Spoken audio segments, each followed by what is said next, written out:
thank you very much for coming. And thanks to AID Berkeley for organizing my talk. I'm really excited to be here. What I thought I might do today is to give you a brief synopsis of what my book is about, but then concentrate on one aspect, which is the gender chapter in the book. And let me begin by sort of relating it, as Amrita told us, that the issue of science is very important. And the general understanding of science, despite recent scholarship or scholarship for the last 2 decades at least, if not more, about the embeddedness of science, that science cannot be seen as a neutral, value-neutral activity, but rather it is embedded in the social, material, mental ensemble, if you will, of relations. So the way I think about science, and my own background in science helps me think through, is that if you think of a Mobius strip, you think of things that are external, but very soon you find that you're on the internal surface again. So when you think about science in its social context, you find that that easy delineation between the outside and the inside is sometimes very hard to sustain, right? And what I've done in my work is to actually look at the microhistory of physics in India in the early 20th century, say between 1900 to 1950, and think about how issues like gender and caste impact not only scientific institutions. We can all agree that institutions have a long ways to go. There are systemic ways where there is discrimination, but I have argued that in fact even the production of knowledge is mediated by caste and gender inequities. Mainly caste, because because to be able to see how this influence happens or this mediation happens, we need to think about, either look at scientific controversies which bring out certain issues more starkly, or sometimes when the new framework is being devised and we see the influence of our social understanding of the world coming into how we construct scientific knowledges. Because after all, our understanding of nature cannot be so far removed from our understanding of the social world in some ways, because what we experience socially is something that we try to read into nature as well. So it's very likely that our understanding of the social world impacts our understanding of science itself. So one of the examples that I've given in my book, when I look at how does caste mediate social knowledge, scientific knowledge, is to look at, say, 2 very famous scientists from India, Meghnad Saha. In Bengali they call him Saha, but he worked on astrophysics, and he was the first one to have this theory of ionization, which had the influence of making astrophysics a more quantitative discipline. But when I was reading Saha's work, Saha actually comes from a Dalit background. He comes from Shunri caste. It's a subcaste of Shunris. These are really, but they do very well economically because they are in liquor brewing business at some point, in money lending. So their economic status becomes big, but not their social status. Saha himself comes from a fairly modest background, not at all rich by any standards, but he has faced discrimination throughout his childhood and this thing. So when I was reading Saha's papers, it occurred to me that the word selectivity kept coming back in my head, as I read his papers. And what I find in his papers, which are very, very dry scientific writings, unlike Raman, who I'll talk about also very briefly, C.V. Raman, who's very flamboyant in his writing style. Saha is much more reserved and does not, deviate very far from his scientific text. But then I was intrigued by this notion of selectivity. What does he mean when he's talking about, why is he so obsessed with selectivity in nature? And what I did then was to read Saha's social commentary side by side his scientific writings. And these elicited a kind of a different understanding of his science. for me at least. So what happens in the 1920s, or 1910s and 20s is that, Calcutta University is increasingly being seen as the hub of the revolutionaries. There are people that are upset with the way in which, all the student movement is beginning to gather momentum, etc. So there's the Calcutta University Commission, and otherwise also it's an expanding university. So Calcutta University Commission is instituted, which produces these 12 volumes to do with various aspects of university life. And there, Meghnad Saha writes about the requirements of residences, what kind of dormitories should be there. And, there are people, and Saha himself felt this discrimination, that who would not eat with him in the dorm. So he had to take residence elsewhere, and some of his fellow students joined with him. So he writes very passionately against this caste discrimination, etc. So when you juxtapose his social writings, done at the same time with his scientific writings, you begin to understand why selectivity is so important for him.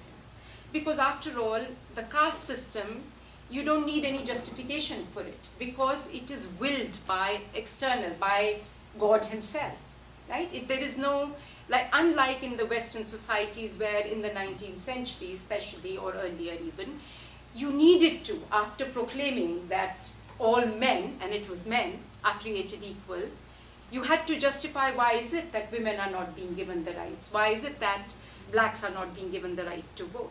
Right? So you had to come up, so science was, sort of began to give legitimacy to this argument that in fact women were inferior to men and therefore could not be trusted to look after themselves. And if you look at the 19th century science of gender and race, you find very, very discriminatory practices that are legitimized by science itself. But if you look at caste doesn't need any biology, There is no, you could find in our, various, scriptures, in many, many stories and epics, it isn't that if you belong to a particular caste, you cannot have certain attributes, right? You are allowed to have attributes, but you may not, utilize them, right? We all have heard these stories. So it's something that is in nature itself that sanctions caste in a way. And when I read these Saha's papers, he's very, very, very clear to me, that the way I read them at least, is that he doesn't want nature to be discriminated. And the same way that he writes that the government should not discriminate or does not discriminate on the basis of caste, he says the sun does not discriminate on the basis, the stimulus of the sun is the same for all atoms. And the agency then he puts in the atoms themselves. So he's worked on, theory of selective radiation, and I can't go into details, but you have to, take my word for it. But because if you read his social commentary and his science, you see very clearly the impetus for why he should be so eager to denounce that nature itself discriminates, right? Or the sun would discriminate, etc. So, and then similarly I look at, so that's one aspect of how in the choice of the program, in the explanations that Saha gives for his astrophysics, notions of selectivity and where does agency reside, and agency always resides with the atoms in some ways, right? Similarly, when I look at, say, C.V. Raman's work, and C.V. Raman was involved in a long-term controversy with Max Born on lattice dynamics. And again, here you find a notion of Brahminical aesthetics that makes him reject certain theories out of hand. And again, it's an involved argument, but what I have sort of shown there, and using Raman's own words, that where he says in a scientific paper that we can reject out of hand that a thing like a diamond, which has the most beautiful symmetry, which is the epitome of aesthetics and symmetry for him, it cannot possibly have chaotic internal motions. That would be anathema.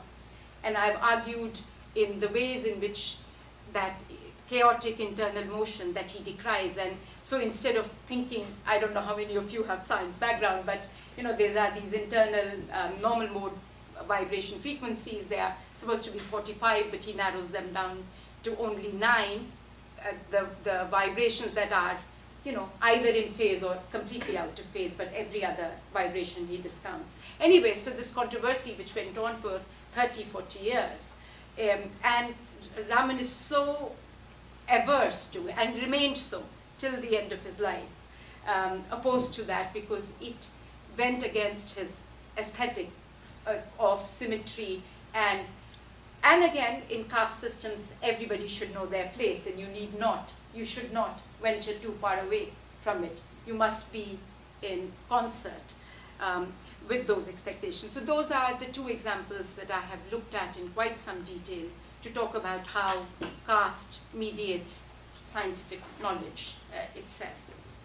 I've also looked at the ways in which we write about science studies, where we kind of normalize caste, and especially caste credentials of upper caste scientists are really flaunted, whereas it's almost like apologetic if you are supposedly from so-called low caste, because then you have achieved something more, So I've also looked at, in detail, looking at biographies of scientists and what these mean.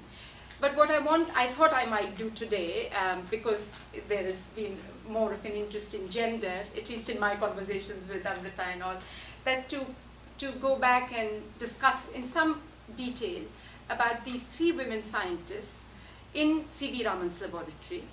They come to his laboratory in 1930s and 40s, and my work was based largely on conversations with one woman, Anna Mani, with whom I had extensive conversations, but I also did a lot of secondary research, and more recently I was able to look at the archives, Chandrasekhar archives in University of Chicago. So it's a story about these 3 women that gives us some insight into what's going on in the laboratory, what's going on in the world of physics at that time. So I thought I might just read a bit of that for you. So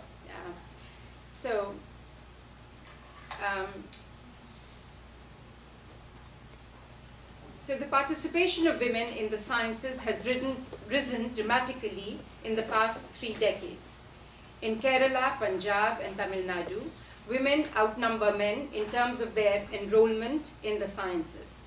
The fact that 2 out of every 3 science students in India today are women seems implausible, given that just 3 generations ago, in the 1900s, there were only a handful of women enrolled at the collegiate level, and these included women in all disciplines.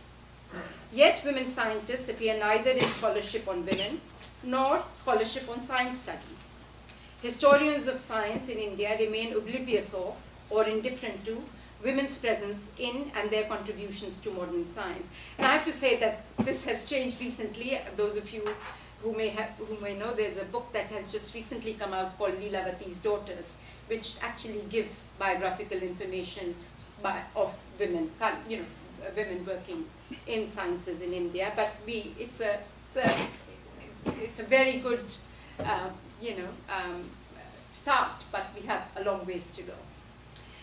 The entry of women scientists in advanced science was unobtrusive, though not uncontested. Kamla Sohoni recounted that C.V. Raman most of you would know that he was a Nobel laureate in physics in 1930, was less than welcoming to women students. She had applied for admission to graduate studies program at IISc, only to be dismissed by Raman, who apparently retorted, "I'm not going to take any girls in my institute." When Sohoni confronted him, he relented and admitted her, although not as a regular student. Sohoni completed her course of study with distinction in 1936 and went on to earn a doctorate degree from Cambridge University. Her success seemed to have opened doors for 3 other women who subsequently joined Raman's laboratory. Now, the demand for equality in education was voiced by, was a persistent voice that happened. And here again, if one actually looks at it, it is the younger women who are determined to be on equal footing with their brothers, as they said. Most of the people are concerned about parda and other things, that these are ills, but they also want to create a very different curriculum for women. But it is the younger women in Bethune College who, at that time also, insisted that women be taught same things as men. And I quote, they wrote that in the Mufassal, where colleges for men exist, women students should be admitted. This would give many girls the opportunity of having a college education who at present cannot find a seat in the Calcutta colleges, or whose parents, for a variety of reasons, do not see their way to sending them to colleges in Calcutta. They demanded that Bethune College, without delay, begin to offer courses leading to honours degree standard in philosophy, economics, history, mathematics, geography, botany, and in other science subjects such as physics, chemistry, physiology, and zoology.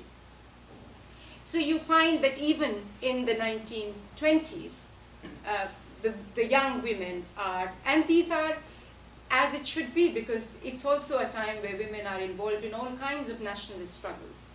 Women are part of the revolutionary movement, etc. So there is a sense of, a different sense of, sort of working for, sort of independence at some level, also working for equality at another. And you see that very prominently in the younger women.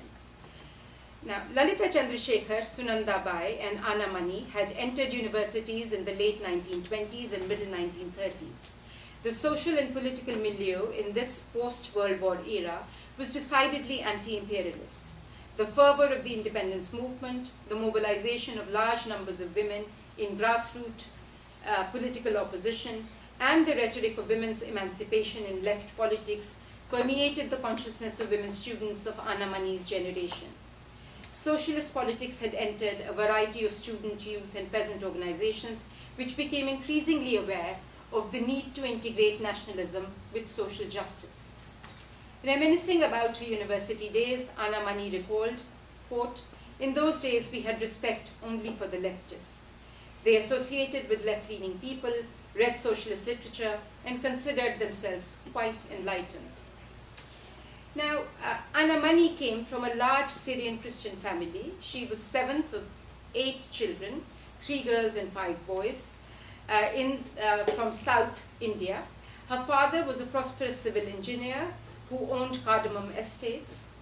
The state of Travancore was one of the few states in India where matrilineal traditions prevailed, and education of both girls and boys was free and compulsory up to high school, thanks to the Maharani of the state. By the time she was 8, Anna Mani had read almost all the books in Malayalam at a public library. One of the youngest children in the family in the matter of education, Anna Mani seemed to have followed her brothers, who were groomed for high-level careers in government service. While there was no persistent opposition to Anna Mani's desire for higher education in physics, there was, however, little encouragement. Her brothers, who'd sought careers in the British government, in contrast, received preferential treatment. Retrospectively, Anna Mani was not in the least bit troubled by it. She was fiercely independent, insisting that her parents had had little impact on her decision either to pursue a career in physics or to go abroad for meteorological training. While Anna Mani was critical of her brother's decision to work for the British in India, she justified her acceptance of British scholarship on grounds that, quote, "They thought it was their money, but I knew it was ours." Here, Anna Mani was repeating what had become a standard complaint of the Indians with respect to budgetary location of the Indian government. In 1920 and 21, for instance, while the net imperial revenue was more than 14 trillion rupees, the total annual expenditure on education per head was abysmally low, a mere 0.74 rupees. Now, Sunanda Bai, the second woman student in Raman's laboratory, came from a Konkani family. Biographical information about her is sparse. She was married off at an early age, but had lived an independent life. Anna Mani thought that Sunanda Bai's husband was a liberal man who encouraged her to pursue higher education. At Banaras Hindu University, from where Sunanda Bai obtained her master's degree in physics, she had lived in an all-women's dormitory. In Bangalore too, she lived alone. Her husband, who resided some 125 miles away, visited her occasionally. Most of her colleagues and her friends, however, did not know her marital status, and there was frequent aspersions in Raman's laboratory about how only women who were unable to get married take up the study of physics.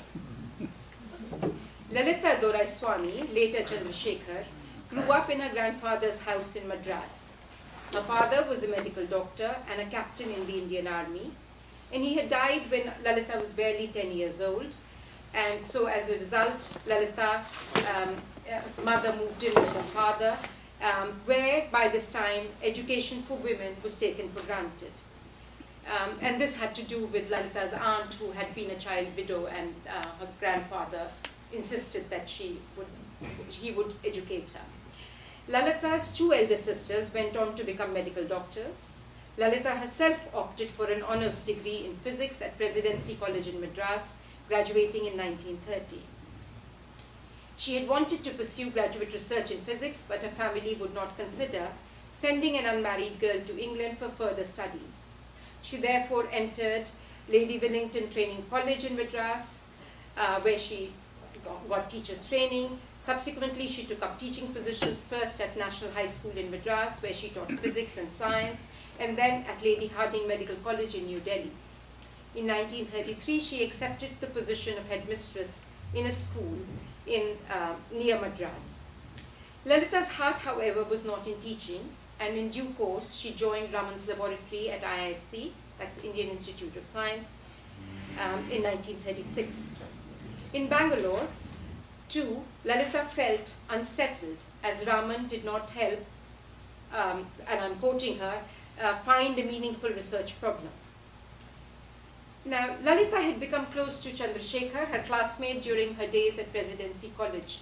She found him a brilliant man who knew his subject and was completely involved in his thoughts, and also showed a measure of excitement which reached across to all who listened to him. I'm quoting Lalitha here.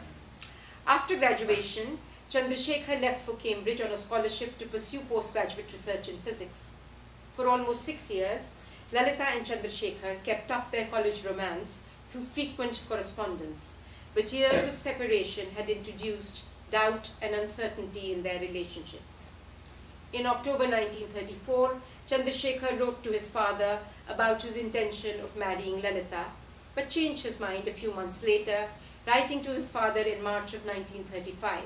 I quote, "I realized there, in Copenhagen, that my relations with Lalitha were purely illusory and that I really had not known her at all. I had seen her in college, but that was 5 years ago. I was simply deluding myself. So I have written to her, breaking our understanding, and this is final so far as this matter goes." Lalitha seemed aware of Chandrasekhar's indecision. While she was steadfast in her own feelings for Chandrasekhar, she did not want him to be, quote, handicapped by a wife. Quote, "Oh yes, let us make a bonfire of all our letters and end this love affair of ours. If necessary, we will part friends. Go to America or wherever you please. I give you your freedom absolutely," she wrote to Chandrasekhar. She agreed with him that their love was not so real, partly, quote, "because we know so very little of each other, even after a lengthy period, or perhaps because we have tried to maintain a friendship through mere correspondence, which was impossible."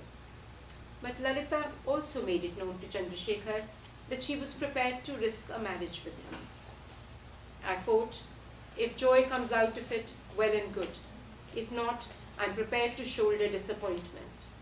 The little happiness you may give me, I will treasure as a jewel in my heart. But if it is going to be a one-sided affair, I mean, if I find that you don't care to make me happy, I suppose naturally I'll become indifferent too," she wrote to him in August 1935. In August 1936, Chandrasekhar returned from Cambridge for a brief visit, and within 2 months of his arrival, the two had married. Chandrasekhar and Lalitha left India soon after and subsequently settled in America. In the US, Lalitha attended lectures in astrophysics and astronomy at the observatory at Williams Bay, where Chandrasekhar taught, but decided not to pursue any research.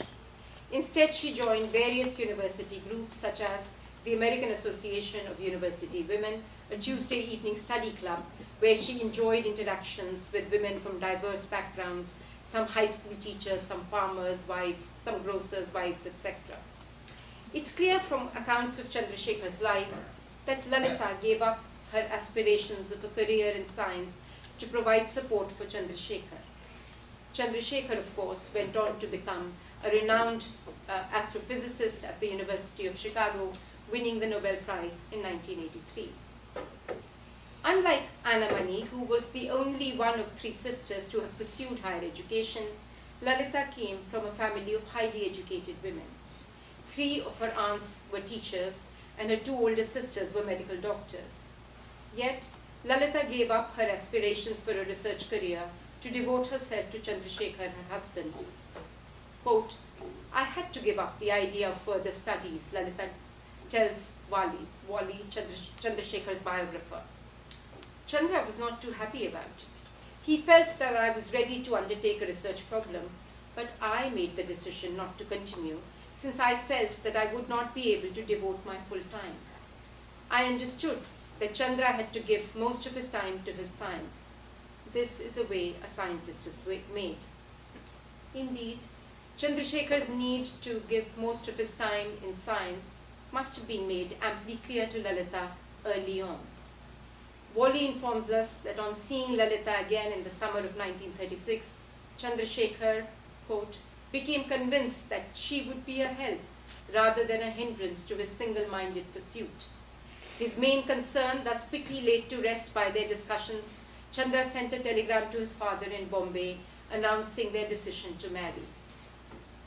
Chandrasekhar's father, C.S. Iyer, had advised his son, on the virtues of a suitable wife. In a letter to him, he wrote, "The wife you need is one who will be a comrade to you, as well as see that your home interests will be attended to. That woman should be partly potential in her talent and not entirely kinetic, is the best for married happiness." The weak attempt at physics punning aside, Mr. Iyer worried that Lalitha had, quote, not sufficiently known and loved her father to be able to transfer that love to her husband in due course. Mr. Iyer's conception of an ideal wife was not atypical. Within the upper caste professional milieu, it was generally accepted that an ideal wife should be intelligent enough to run the household and provide companionship to her educated husband, but she should not be too bright or too independent, for she needed to look up to her husband, and she certainly should not venture too far from the household. Resolute as she was to be an ideal wife to Chandra, Lalitha became increasingly riddled with doubt and insecurity about her own worthiness. While her early letters indicate a confident, sensible, and understanding young woman determined not to be a handicap, her later letters to Chandrasekhar are diffident and self-effacing. Quote, "I shall come back refreshed, and I am hoping I will stay that way and be a good wife to you. I should, in order to deserve such a fine, good husband," she wrote in 1950. In her letter in 1968 is poignant. She writes, "The box is full again, and so is my heart. It has been filled with tears in my eyes and a prayer that this box will always be full. Do please use these socks freely. Let there be nothing to mar our love, and certainly not some empty box and some empty mumbo jumbo, and some other silly thing which really is meaningless. But I suppose they are necessary, though annoying, since life does turn around such details. But do help if I should ever fail, and I shall put my best effort forward not to." This is written on Christmas Day in 1968. These letters point to the transfiguration of a self-assured, competent young woman into an uncertain and ultimately sad individual nagged by the fear of failure. trapped not only in the everyday domestic chores, but also, quote, in the destiny proposed by collective perception of a perfect marriage. The instilled ideology of the ideal wife, coupled with the fear of imperfection, gradually and invariably deprive women of deliberate and full participation in civic life and intellectual pursuits. Indeed, Lalitha seems to embody what historian Uma Chakravarti calls the process and mechanism by which women internalize certain values such as Stri Dharma or the appropriate codes of conduct for women and come to invest in them, thus becoming complicit in reproducing the whole structure of inequality in which caste and gender were inextricably linked. The penchant for prestige and privilege, however, tempers orthodoxy for men. C.S. Iyer was deeply traditional and authoritarian in family matters. He married off two of his daughters when they were still in their early teens, and he did not allow Chandrasekhar's grand aunt to attend the farewell send-off for Chandrasekhar, as the presence of a widow was considered a bad omen. But traditions and taboos did not apply to Chandrasekhar, whose departure for England was encouraged in the hope that Chandrasekhar would return from England with a glory like that of Ramanujan and would, quote, surpass his uncle Raman in scientific achievement. The glory of Ramanujan, however, was touched by the tragedy of his untimely death. Poor nutrition, brought on by a scarcity of vegetarian food and cold climate, had affected Ramanujan's health and made him succumb to tuberculosis while he was in England in the early 1900s. Thus, Mr. Iyer urged Chandrasekhar to take eggs and advised him to try fowl or meat if he was, quote, unable to maintain physical efficiency in the cold climate. Clearly, the Iyer household followed the dictum noted by Chakravarti that women uphold traditions by conforming to them, while men enforce traditions not upon themselves, but upon women. Value systems, it would appear, are eminently fluid and elastic for men, but much less so for women. No wonder the incompatibility of marriage and a career in science is a recurrent theme in the lives of women scientists in these times. Anna Money was most candid about it. She had never regretted her decision to remain single. Her elder sister was married off at the age of 17, and according to Money, quote, could have used her brain more usefully had she not married. Money could, quote, handle only one Syrian Christian at a time, as in her own words, they were always, quote, hatching, matching, and dispatching. In an interview granted to the World Meteorological Organization Bulletin, Anna Money stated, quote, for myself, I must say that at no time did I experience professional discrimination as a woman in what was considered largely a man's world. I did not feel I was either penalized or privileged because of being female. However, Anna Money's assertion of gender neutrality of the institutions of science did not necessarily reflect insensitivity to women's condition. Rather, Anna Money saw herself as a beneficiary of the institutional and social privileges accrued to her class, in comparison to which the often individualized gender discrimination in doing science, painful as it was, faded into insignificance. Anna Money's insistence on downplaying gender in science can also be seen as a form of resistance to coercive identities imposed in the society at large.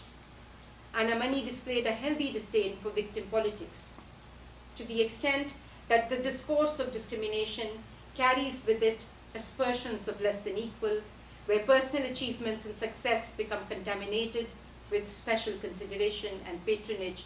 The stoic and proud Anna Money would have no part of it.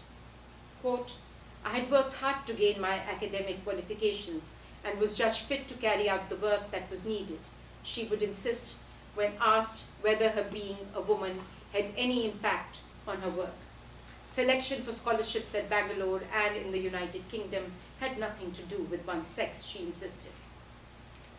Yet, as I asked Anamani about the social environment and the support of her peers, a deep-seated hurt and anger surfaced anew. He was an odious man, she said, referring to a colleague who had done his best to make the women feel inept both as scientists and as women. Any slight error the women made in handling instrumentation or in setting up an experiment was immediately broadcast as a sign of their incompetence. When Anamani and Sunanda Bai audited a course on theoretical physics, it was generally assumed that the material would be beyond their ken, which Anamani, with characteristic humor, admits it was. Women students received more than their share of ridicule and banter so pervasive in the life of a university. Every woman student was given a derisive nickname. The women seemed to have taken the banter in stride, seeing it as part of university rituals.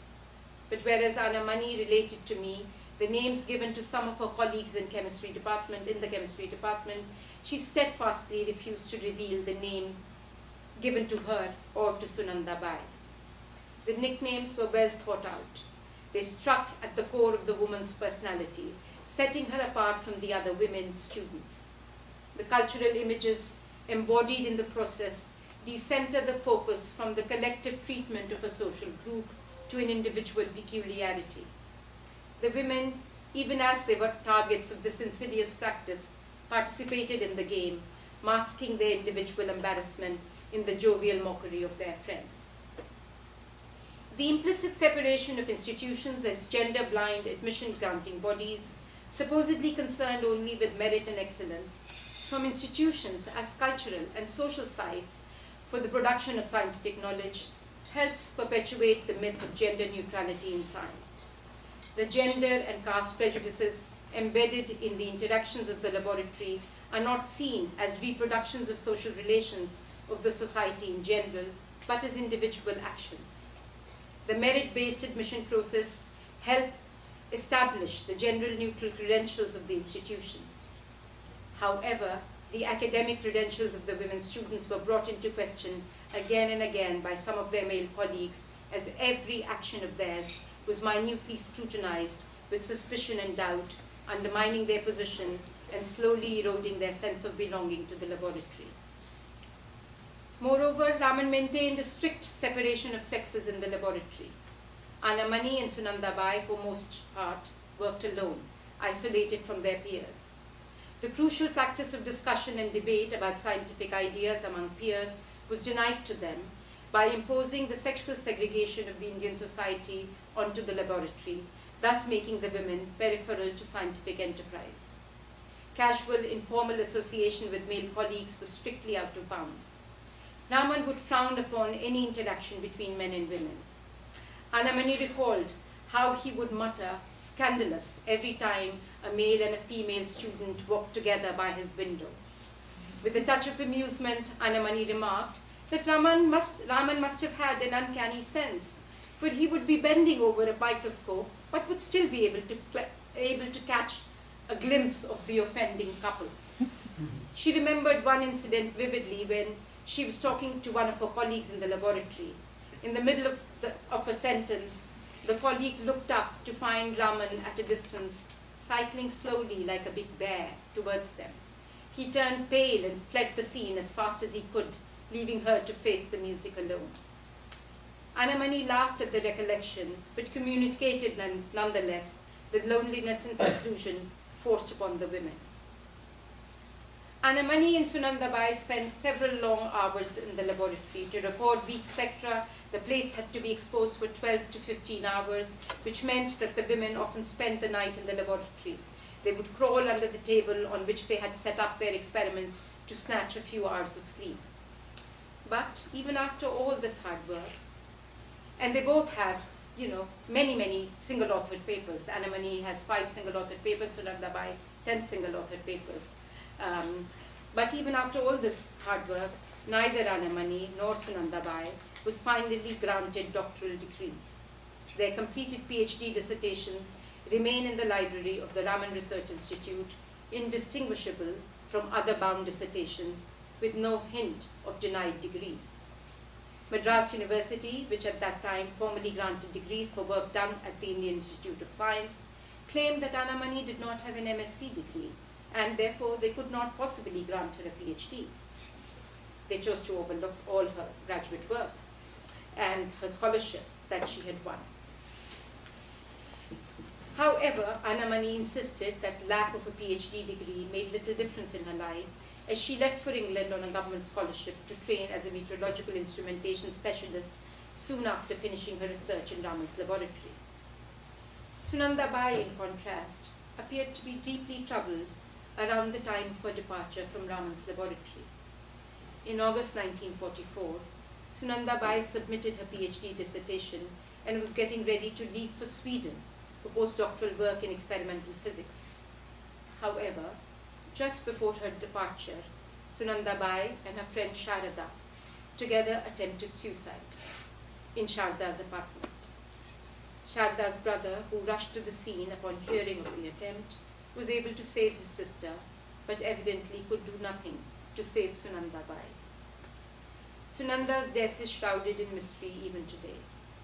Former colleagues and friends remain disquietingly silent. All that is ever said is that it had nothing to do with science or with the Indian Institute of Science. The silence surrounding Sunanda Bai's death is deafening. None of her contemporaries, other than Mani, were willing to talk about Sunanda Bai, claiming either ignorance or unwillingness, and invariably referred me back to Anna Mani. Even after 60 or so intervening years, it was nearly impossible to break the unsettling quiet. Were it not for her scientific publications and the brief mention of her work by C.V. Raman and G. Venkataraman, there would be no trace left of her life. Even Anna Mani, who was deeply affected by Sunanda Bai's suicide, did not let her death intrude into the celebration of Raman's science. Recalling in particular the years 1944 to 46, Anna Mani wrote, "It was an exhilarating time, a rare experience and a privilege to work in the physics department of the Indian Institute of Science at that time. To see the pieces falling into place and meaning appear out of the most scattered and disconnected observations, when controlled and guided by the master's hand." Written for the May 5, 1971 issue of Current Science, Raman's commemorative volume, the article was Anna Mani's tribute to Raman. Nonetheless, her exuberant characterization of the period further erases any lingering memory of Sunanda Bai. The construction of science as a neutral body of knowledge and of scientific institutions as wedded solely to meritocracy precludes critical self-reflection. Transgressions, real or perceived, threaten the hegemony of science as they demand explanations and provoke discussions about the taken for granted norms of behavior and conduct. Thus, it is convenient to expunge them altogether. The reluctance to face up to the more disconcerting episodes, especially when these concern women, perpetuate the status quo by denying an understanding, which I believe is the first step towards transformation, of the lived condition of the subaltern. According to Anna Mani, Sunanda Bai's last wish had been to be granted the PhD degree that she so rightfully deserved, posthumously. Officials at Madras did not fulfill her wish, ostensibly for some bureaucratic reasons. Raman, it would appear, did not intervene either to correct this grievous wrong. Anna Mani, who had accepted graciously the reasons Madras University had given her in denying her a PhD degree, nonetheless felt tormented by the injustice of their decision vis-à-vis Sunanda Bai. The lives of women scientists in Raman's laboratory evince an ongoing tussle between individual agency and societal discrimination. If Kamala Sohoni's perseverance and academic success opened doors for Lalitha Chandrasekhar, Anna Mani and Sunanda Bai, the perceived social transgression by Sunanda Bai seems to have closed them, at least in Raman's laboratory, for subsequently there were no women students in his lab. Belonging to an era preceding the articulation of a feminist consciousness and collective agency, the women scientists struggled alone. Yet their individual actions, their personal achievements and failures assumed larger-than-life proportions in the eyes of the society, which posited in them the womanhood of science. The acid test or whether women should be doing science. The absence of women in the post-Sunanda Bai phase of Raman's laboratory marked in no uncertain terms the price of doing science for Indian women. The survival in science demanded from the women social conformity and conservatism. Nonetheless, in the microcosm of Raman's laboratory, the three women embody clearly different modes of intersection of gender, culture, and science. While all the women were middle and upper class, had families that valued women's education, had studied physics under similar circumstances, their lives illustrate how different cultural influences within India adapted to modernizing forces. Lalitha Chandrasekhar epitomizes the educated woman visualized by the Indian religious reformers. Her education makes her the ideally schooled wife, willing to forego her career to be a supportive companion. Sunanda Bai, one can only surmise. The glimpses into her life and her lively intellect that seep through the guarded quiet of her peers suggest an insistence dissidence that overshadowed her enigmatic life. What role, if any, the scientific milieu played in Sunanda Bai's death is difficult to ascertain, but the tension excluding from the stony silences of her peers is as palpable today as it must have been 60 years ago. Anna Mani, on the other hand, represents the confluence of the enabling aspect of science, nationalist and gender ideologies. She is a success story to which few women or men could aspire. She transcended the delimited cultural and physical spaces available to her and not only created a room, a laboratory of her own, but a whole workshop, a mini factory. In the industrial suburbs of Bangalore, Anna Mani headed a small company that manufactured instruments for measuring wind speed and solar energy. Here one witnessed an almost complete reversal of gender roles. Some 30 workers, largely men, stood up with alacrity and deference as Anna Mani walked in the door, much as school children rise from their seat to greet their teachers. At least they do in India, in schools. The gesture was both amusing and perplexing. The unhesitant respect Anna Mani commanded seemed refreshing. However, even as the gender roles were being redefined, the class relations remained intact and unfaltering in Anna Mani's workshop. The role of the upper class women in the history of their education was at once complicit with and antagonistic to the patriarchal authority, as they were simultaneously beneficiaries of their social location and subordinated to its gendered organization. Similarly, the history of women scientists in India is inherently a history of incongruities and diametric opposition. These histories embody a quagmire of contradictions, of privilege and penalty, of exaltation and damnation, and of power and subservience. The success of women scientists, it seems to me, sits rather uncomfortably within the larger context of science and society. Thank you. I think I'll stop.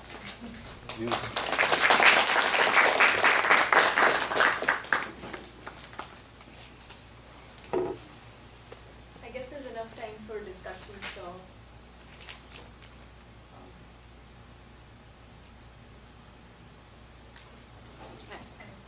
So, hearing what you're reading, it reminds me of Santiago Cajal's book, An Unbiased and Young Investigator, where he very clearly says when you are choosing to identify a scientific problem, you should also carefully choose a partner or a spouse who would take care of your domestic needs and things like that. Yeah. So this is also in the time period where, Sure.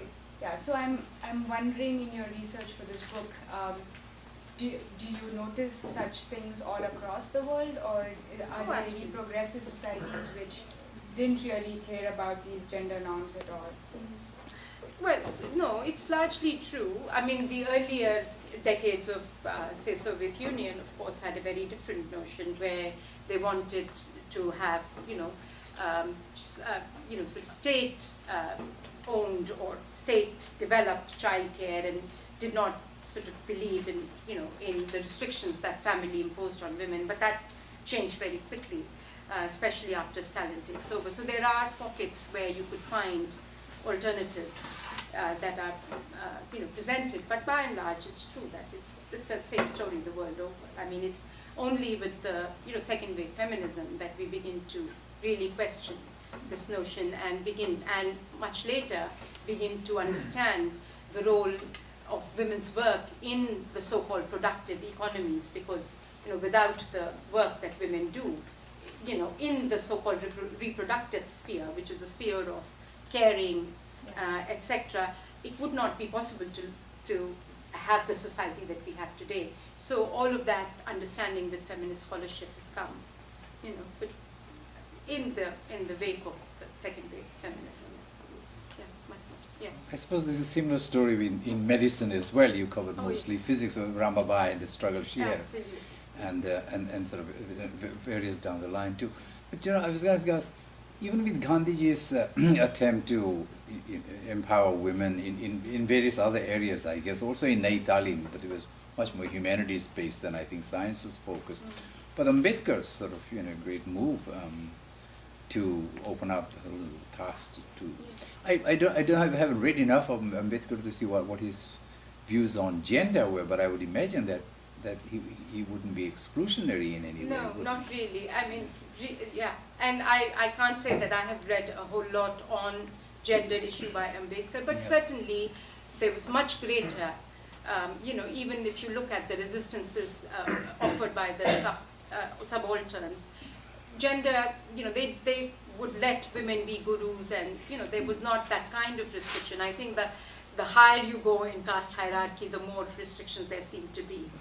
So, and this is the time where there are these contradictions where, the Bhadralok want their wives to be educated so that they have companionship, but still they want them not to overstep that bound. It's like Chandrasekhar. Yeah, absolutely. Well, I was wondering about, I'm rather ignorant of Indian society, so I was wondering about the women who are born into either higher castes or classes. Are they entitled to, female servants, in the run of things, so that they are not distracted so much by childbearing duties and all that, and they could conceivably, pursue their career without this sort of what we call juggling in America, where juggling household duties because it's a nuclear family and not accompanied by servants, unless we get this reinstitution of the nanny in some of our No, that's very true. Both the presence of extended family as well as the availability of inexpensive labor does open up avenues for middle class women and rich, upper strata women, and they are able to. And you do see, even at this time, in various, women are present. They're not present in very large numbers, but certainly they're present. And you're absolutely right that there are these structures that facilitate the entry of women in different disciplines at this time. Very much so. It's a, and you had. Yeah, so I was like, you brought up caste before in terms of Saha versus Raman. Did you at all look at Saha's? Because you said he had the similar No, Saha's daughter, in fact, describes him the best. She says he was a very benevolent patriarch. He held pretty conservative views on women. He was not happy when Chitra, his youngest daughter, had wanted to study sciences and other things. He thought women should be married early. But began to change as he grew older. It became more and more. They became much closer and began to change his views. But certainly, when you look at the Calcutta University Commission, it's glaring that he does not answer a single question about gender. I mean, there was a very detailed questionnaire on the condition of women, and obviously it's something that he doesn't feel strongly about. And very much so, he like a true patriarch, all his energy is concentrated on his eldest son, and he's trying to get him, to become a physicist like him, and he's always trying to get him, established. Not at all. He was a generous man, and he had a MSc woman student that was in Calcutta University when he was there, and he did help her get a position of teaching while she did research. But But no, he was not at all enlightened on the question of gender. And that's what, we sort of, because they are such similar structures that one would think that if you have consciousness of one inequality, it would transfer to other inequalities. In fact, I start out with practically everybody, because we have, post-colonial scholarship has done so much for us to become really cognizant of how Orientalism or the ways in which cultural colonialism also worked, right? So people are very much aware of that, and yet it is never seen beyond that colonialism to look at how the society itself is internally stratified, and how the same kinds of structures that we oppose when we think of colonialism, we kind of unhesitatingly we accept them, or we find explanations of inferiority or something that we do not find when confronted with colonialism. So yeah, pretty much. My book is in fact trying to say that you have to look at social inequality in every facet, and it's surprising that it doesn't transfer. And you see that again, and Raman himself was a very strong nationalist at some level, but had absolutely no, sort of sympathy or empathy with either caste or gender issues. Yeah. So do you think there was ever a turning point in the course of Indian history when things became more encouraging for women to pursue education? Was there a significant series of events? Do you think anything like maybe Indira Gandhi becoming Prime Minister affected that, or having nothing? Was it just like with time things changed?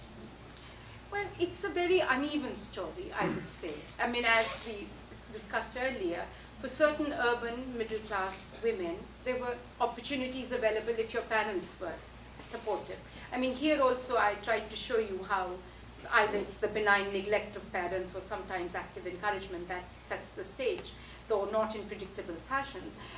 We find again that, women of a particular class and location are able to take advantage of precisely their class position, and of course, Nehru, at least rhetorically, was very much for education of women. He's a very, very dramatically different sense of what, he's a Fabian socialist, so he believes in equality for women, etc. So, that stream is available to some. But, till about the 80s and 90s, the literacy rates remain abysmally low. The Indian government, spent much more resources on tertiary education than on primary education. In villages, etc., it's really very, very bad situation even today. So we have to go by both geographical locations as well as class positions, and and there are surprising results right now. I was just in India a few months ago, and in the physics department in Punjab University, for instance, they said that their graduate program, the PhD program, is 75% women, which is unheard of in other places. You go to ISC, which is again, which is the most prestigious institute in India, and there are very, very, very few women, and mainly in biology. So these we have a long ways to go. Do you think making separate colleges for women or increasing the percentage reservation for women is a solution to deal with this problem now?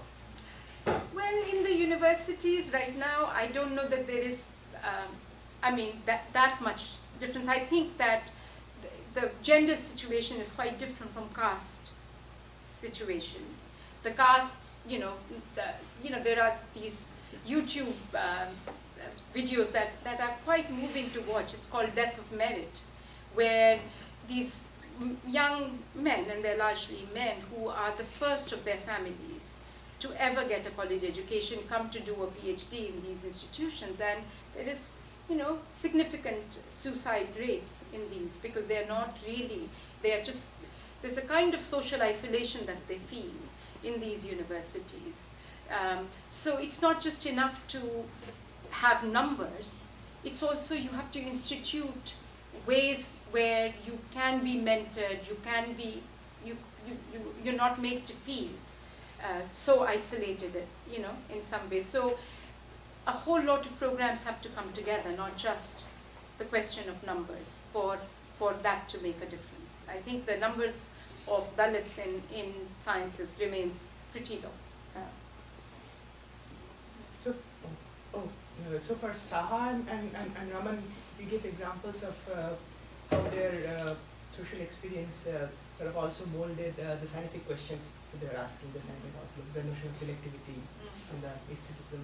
So do you see such examples for any of the women scientists you look at? In this particular study, no, because they are working within the framework that Raman has instituted. So they are actually sort of, working on his theories, basically. And in fact, most of Anna Mani's work is about validating Raman's, point of view on lattice dynamics. And in his controversy with Max Born, he just marshals his entire lab into proving that he is correct, and most of Anna Mani's work is in that way. Sunanda Bai did very different kind of researches, but even she was brought into it in the 2 papers she has on diamonds are related in that sense, but otherwise her work is on a different thing. But because they are not, they're working within a framework, so it is, when you are thinking of the framework, then it is sometimes, it's possible to see these. So, there are, sort of other scientists that one could look at, which would be interesting to do, who charted out their own, Ashima Chatterjee comes to mind in Calcutta, where she started this whole, school on natural products and synthesis, but I haven't really looked in great detail, though she got very interested in, sort of Ayurvedic and other kinds of, cures, and was trying to integrate in her research work these methodologies. Yeah, so.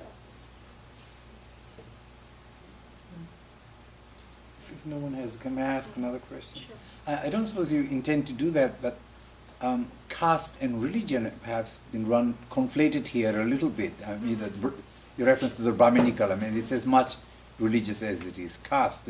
And perhaps if you look through I guess the British did set up a discriminatory practice, but on the other hand, the Christian schools were probably one of the earlier co-ed, where women were encouraged certain kinds of education. And of course, in Raman Bai's case as well, had it not been for a Christian patron, she wouldn't have got to where she did. And then had trouble when she got back. Religion, of course, wasn't so much caste. There's a whole story there too. And the success of Kerala with literacy and so forth is as much due to Christian socialist, mix of impetus there, and whereas Bihar or somewhere like that would be completely disastrous. And also, I think in Islam too, until the Jamia Islamia, some of these colleges, universities come up, there's nothing happening, and still to this day, it's appalling figures. Really, I would think that 75% in Punjab is certainly not probably even a single Muslim there. Things are changing, of course, in urban areas, but not so much. So the religion has something. The whole Hindu attitude towards women's education, of course, is well known.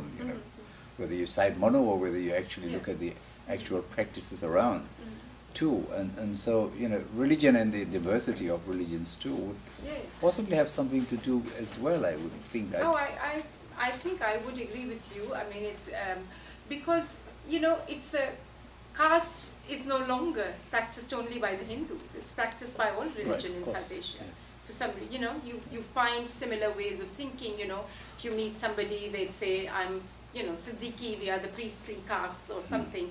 And so a lot of work on caste has shown that it's spread all over South Asia. So it's a question of ranked hierarchies that are so that mimic that other religions have taken up. So it isn't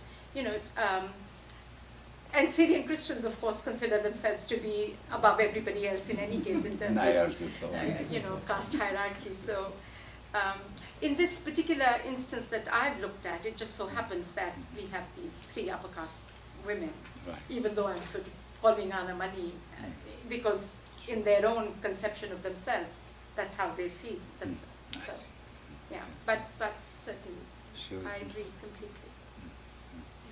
These days, would you consider that to be many differences between the situation for women in science as compared to in engineering in India? In India. it's interesting. I don't have numbers, but mainly sort of anecdotal data. There seems to be many, many more women in regional engineering colleges. IITs have still very tiny percentage, and some of it is explained by the fact that fewer women take the entrance exam to begin with. So given that proportion, the same number of women are accepted. But why do women not take this very prestigious exam, which would open up all kinds of doors for them, is a question that we have to look at. And then, of course, we have to then open up the whole system of being taught for IITs. I mean, all these schools and all these institutions that have sprung up that require huge amounts of money to be invested, to be, like children go through parallel education for 4 years to be able to sit for IIT entrance exams. There are these institutions in Andhra Pradesh and in Rajasthan, I believe, where you're trained to just,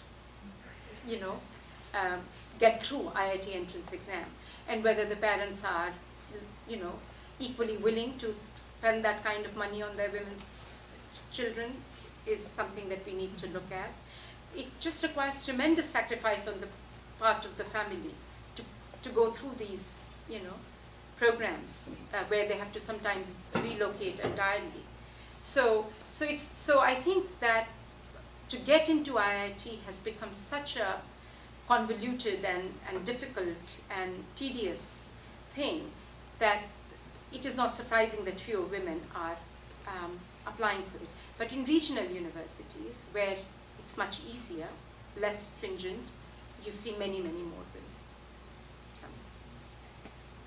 Again, there are differences that are quite interesting, that are cultural differences. Perhaps it's my understanding that more women end up doing computer sciences in India, because that's more theoretical. You don't have to get your hands dirty, which is not the case in this country. There are much fewer computer scientists among all engineers here. Here, it's largely chemical, biochemical, etc. So there are these interesting differences as to how in India biotechnology was taken up by women. Anytime a new discipline comes, because it doesn't have the same prestige associated with it, that women come to those disciplines, and then as the discipline gets prestigious, then of course things change. So since you talk about biology and chemistry, like this is something that I heard all through my growing up in India, and I'm a biologist, that women do the softer sciences, which is biology and chemistry, whereas you're not. And then you can also talk about Lawrence Summers and his arguments about that. So did you come across any such, or do you have any comments about it? Because the women you talk about are physicists. Yeah. So whether I have any comments on Larry and on the perceptions, I guess, as you meant. I mean, these perceptions have persisted, for a long time, and every time you sort of mount a resistance, then they'll come up with yet another study whose conclusions are completely, non-trustworthy at some level, because it's not, what are we measuring by all these tests that they give? Are we measuring the ability to take a test, or are we measuring really some, innate intelligence? What does innate intelligence actually mean? Why are we so worried about innate intelligence to begin with? Like, Gould wrote, or maybe Lawrence, one of the two, they said, well, we routinely let people wear eyeglasses to take an exam. Why? If you're so interested in innate, attributes, why would you allow people to wear, glasses? Of course, it's not, why do we have to worry about, these notions? And so my understanding of the ways in which these arguments are constructed on this very, which is not to say that biology doesn't matter, but biology is not a static thing. There is a constant interaction between culture and biology, but between the social and the biological. And we can see that in very simple ways, when if you improve the nutrition of people, their height goes up, their weight goes up, their biology changes. When you do exercise, your body fat changes, your muscles become stronger. So there are many, many ways. And of course, the more you exercise your brain, it's bound to change. You make stronger connections, etc. So I don't understand why if something is even true today, that it has to be the same. And after all, what is technology for? Why is strength so important when you have machines to do the work? So why couldn't women, operate the crane as much as a man? So I think part of this is just this a kind of legitimacy that is again and again given to explain inequality at some level. So it's much easier to blame the victim rather than to think about transforming the world that we live in. Yeah, I'm wondering a little bit on the inequality theme between Britain and India, and what would it mean to either women or men in India, of Indian extraction, to go to Britain to study?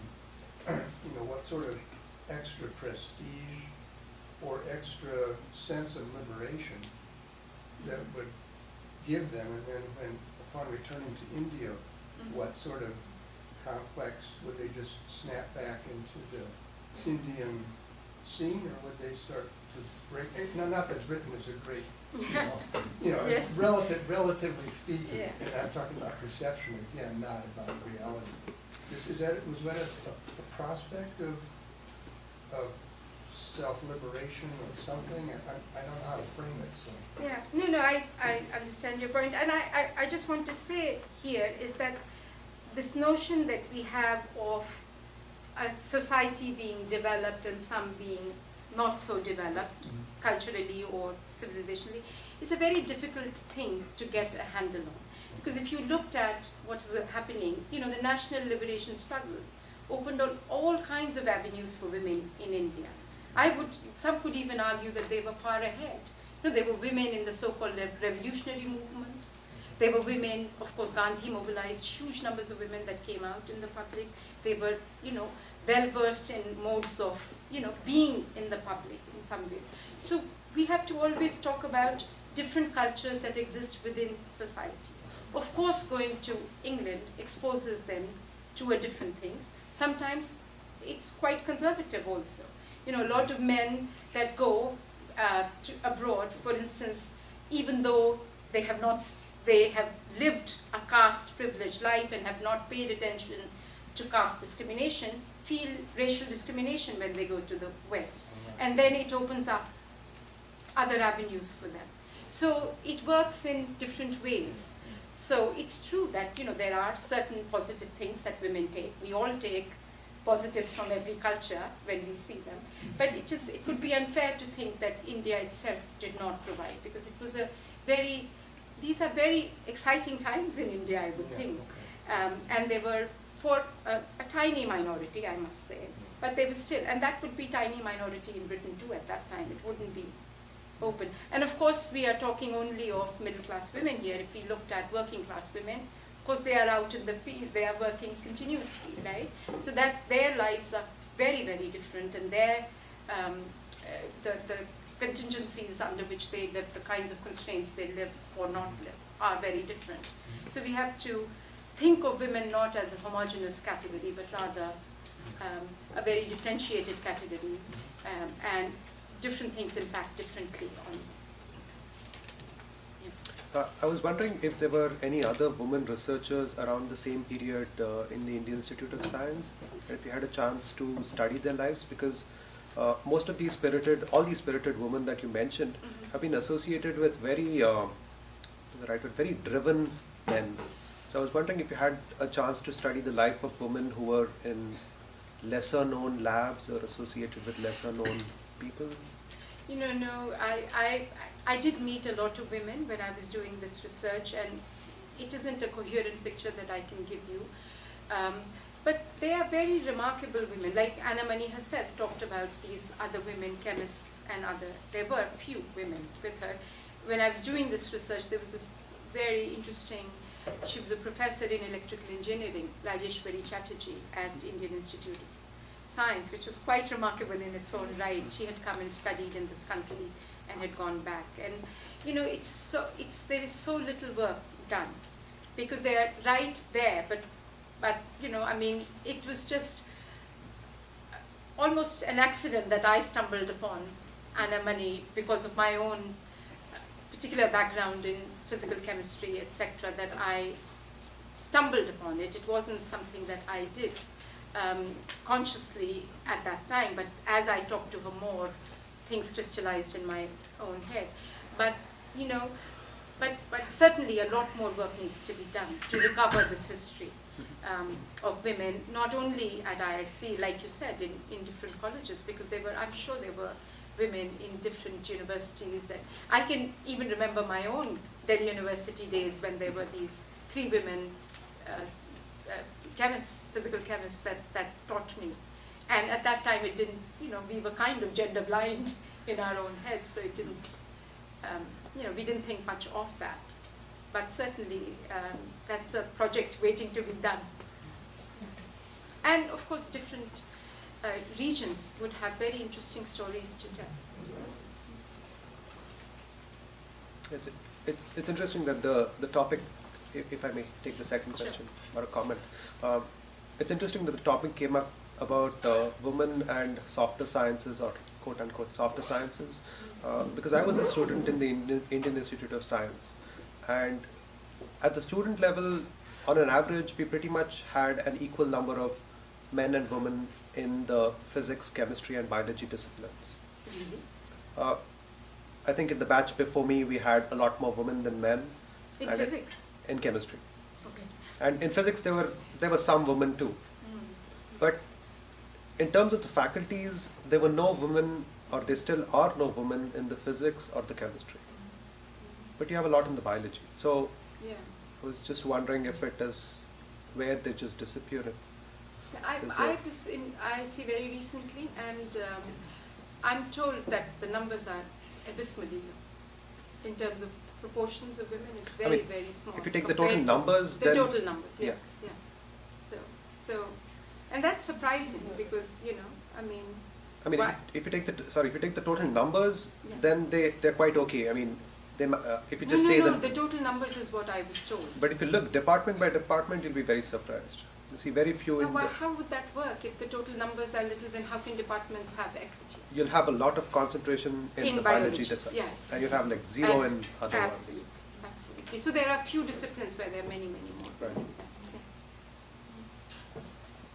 Do you think it's the cultural perception of women and quote-unquote softer sciences is what sort of tends to drive women to study those subjects more than physics or the hard sciences? Well, one would have to really do a systematic study of what was surprising to me was, and this could be, it's not, I'm not staking any claim other than my own experience. There was a year when I taught at IIT Delhi in chemistry, and this was the first time that I began to hear people talk about girls not doing math in India. And it could be that I just lived in this cocoon and I had not heard it earlier, but I would hear it a lot in my classes in the US. But that has become kind of a trend, and I see that in the younger people that I meet also. Where that comes from remains a mystery to me a little bit, and I don't, you know, so why do women choose certain disciplines over some others? I'm sure there are not a single explanation for it. It is also the way things get taught. It's the kind of examples. I mean, there's some work that has been done on pedagogy and how we teach certain disciplines. What happens in classroom. A lot of the time when you have schools for girls only, they often lack any scientific, you know, laboratories, or there is no science taught. You know, there are very few girls' schools that actually offer science. You know, so the numbers are really surprising, given that at the early ages, where there is, especially in smaller cities, there may still be a lot of segregation, sexual segregation. That, you know, that not having as many schools which provide good training or good exposure to sciences might be another reason. But I think there are many, many reasons for it.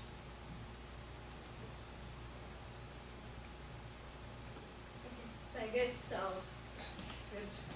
again Berkeley time for ending. And so thanks Abha. Thank you very much.